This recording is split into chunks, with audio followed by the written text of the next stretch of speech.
السلام علیکم ورحمۃ اللہ وبرکاتہ۔ الحمد للہ وکفا والصلاة والسلام علی عباده الذین اصطفى، اما بعد فاعوذ باللہ السمیع العلیم من الشیطان الرجیم، بسم اللہ الرحمن الرحیم۔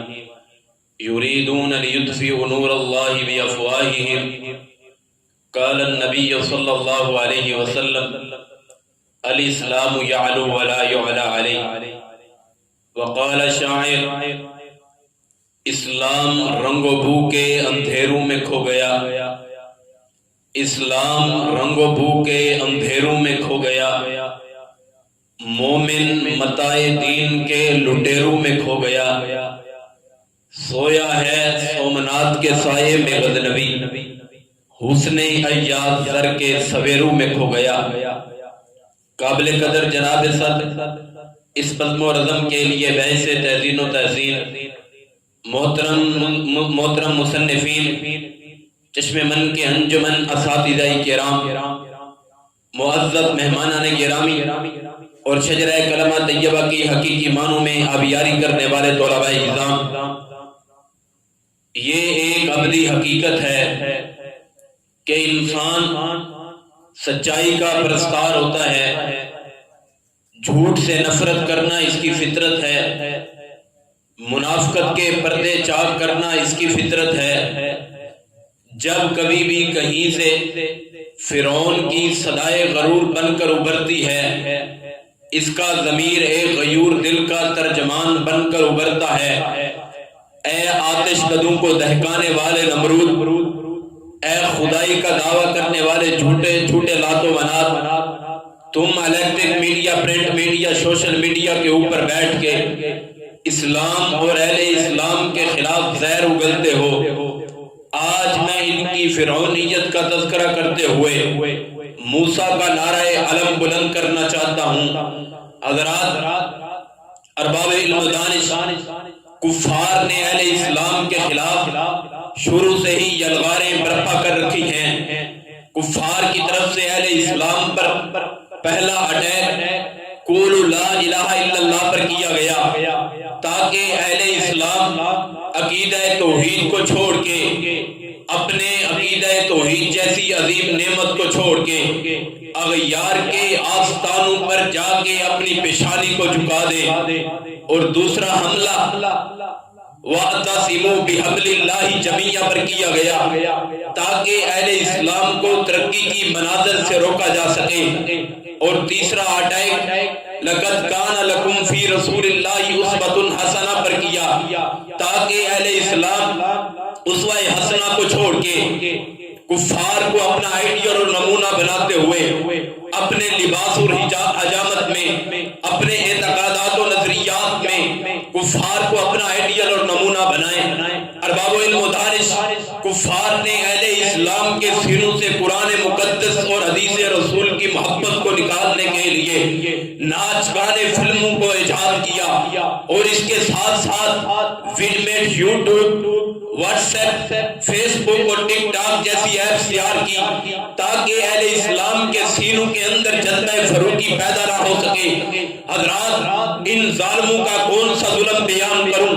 2010 کے اندر افغانستان میں اہل اسلام کی حفاظ کی تقریب کے اندر بم دھماکہ کر کے اہل اسلام کی چھاونیوں کو کمزور کرنے کی ناپاک کوششیں کی گئی۔ اور 2012 کے اندر انڈیا کے وزیر اعظم نے لندن میں خطاب کرتے ہوئے کہا تھا اہل اسلام کو ختم کرنا یہ ہمارا اصل مقصد ہے۔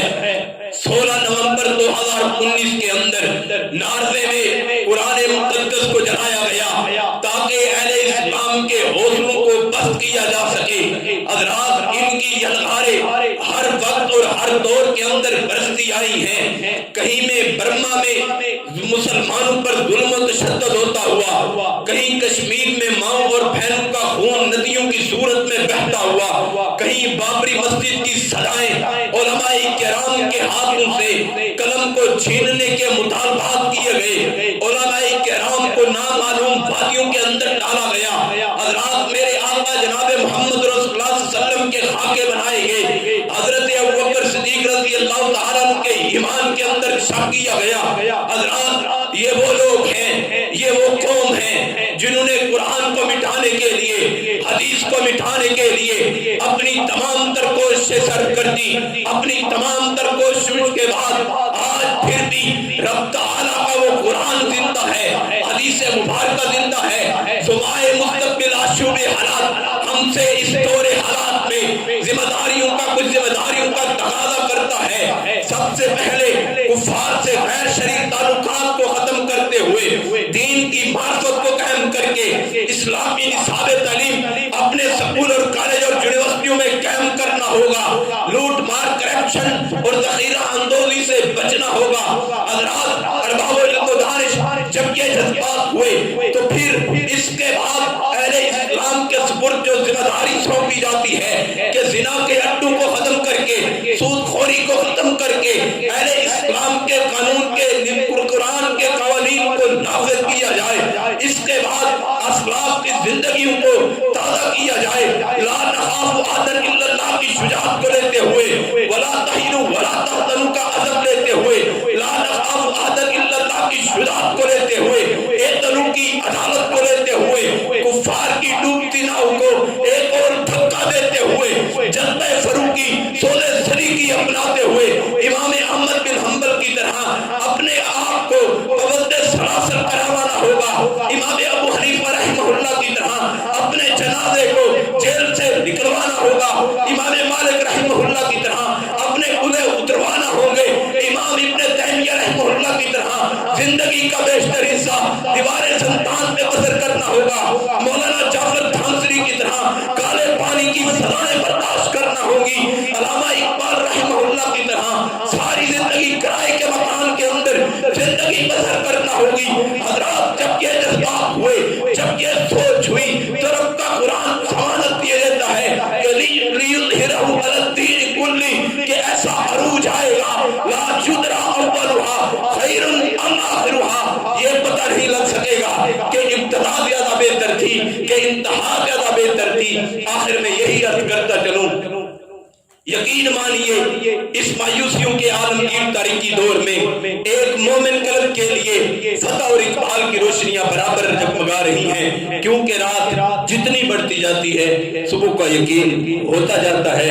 اعلان خداوندی ہے وَلَا تَهِنُوا وَلَا تَحْزَنُوا وَأَنْتُمُ الْأَعْلَوْنَ وَمَا عَلَيْنَا إِلَّا الْبَلَاغُ الْمُبِينُ.